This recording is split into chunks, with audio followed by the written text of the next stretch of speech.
Hi everyone, I'm Kent Louie, science teacher and talking head, talking about best practice in science education and broadcasting from beautiful Vancouver, Canada. Now this is episode 67, and I got asked at my last presentation on standards-based assessment, also known as SBA for short, or standards-based grading, whether there is more grade inflation in SBA as opposed to the traditional grading system of tests and assignments based on content. Now, I understand the concern. SBA and the use of proficiency scales may appear to be less rigorous than traditional grading systems because skills and practices are the focus in SBA and not just the content. But in my practice, I would argue that SBA has not led to grade inflation. Instead, I would say that an A or 95% is harder to get in my class now as opposed to before 2019 when I was still using traditional grading. And it's because my course is even more rigorous than before, but in a different way. Now, at the same time, kids who might traditionally fail in one of my science classes also have a better chance of passing. And I'll talk about all this and how this all works in a second, but before I continue, handouts for this episode are available at realsciencechallenge.com/EP67, and please subscribe to our YouTube channel. So, how is it that SBA is more rigorous in my class than traditional grading? Well, it's because now a grade, whether it's a percentage or a letter grade, is based on a variety of standards, also known as skills and practices, and not just content knowledge. So for example, here's the grade 8 science curriculum here in BC, and it looks like this. Here's the content knowledge that all grade 8s will learn. And here on this side are all the skills, AKA curricular competencies, that are assessed. Look, there's like 2 pages of them, there's so many. And these appear on the report card.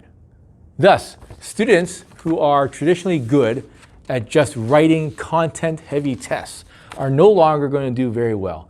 And rightly so, because if you look at this, content is just half of what's in the curriculum.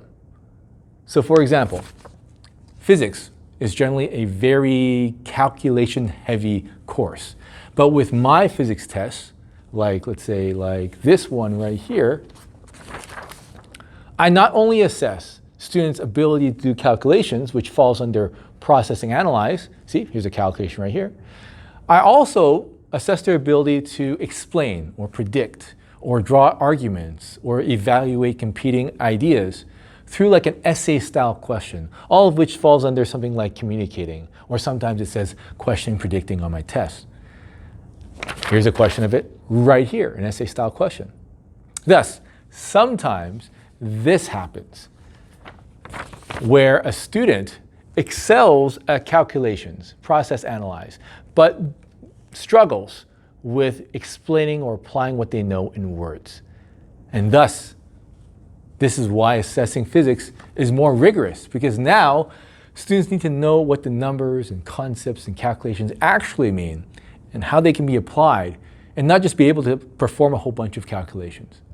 Now, on the flip side, this also happens. Sometimes I see students who don't do very well in the calculations, not very strong there, but they're able to use physics to explain or predict phenomena. And this, helps students who normally would suffer in physics because the course is so calculation heavy. And this is one reason why there are more people passing my physics class. I'm just looking for more aspects or applications of a science or physics education to assess. Now, the key to ensuring that there's no grade inflation while using SBA is to, 1, be intentional with what you're looking for when assessing each competency, and 2, have a good rubric. For example, for me, communication is assessed by how well students are able to write an argument using claim, evidence, and reasoning. However, when teachers aren't intentional about what they're looking for when assessing competencies, then there's a real possibility of grade inflation. So for example, I've known some teachers who assess communication by marking student poster projects for content and neatness and the use of color. And don't get me wrong, I believe content and organization are important, but they can't be the only metric when assessing communication, which is really the ability to use science concepts to explain phenomena.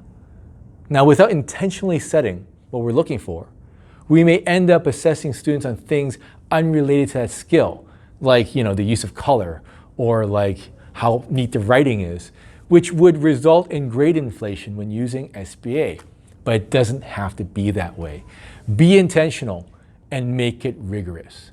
So ask yourself, how do I plan to assess this skill or this skill and this skill?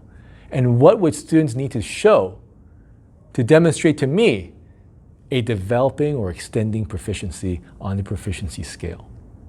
Now that's it for this episode. Please smash the like or subscribe button or leave a comment below. And handouts once again are realsciencechallenge.com/EP67. Thanks for watching. And let's talk science education again soon.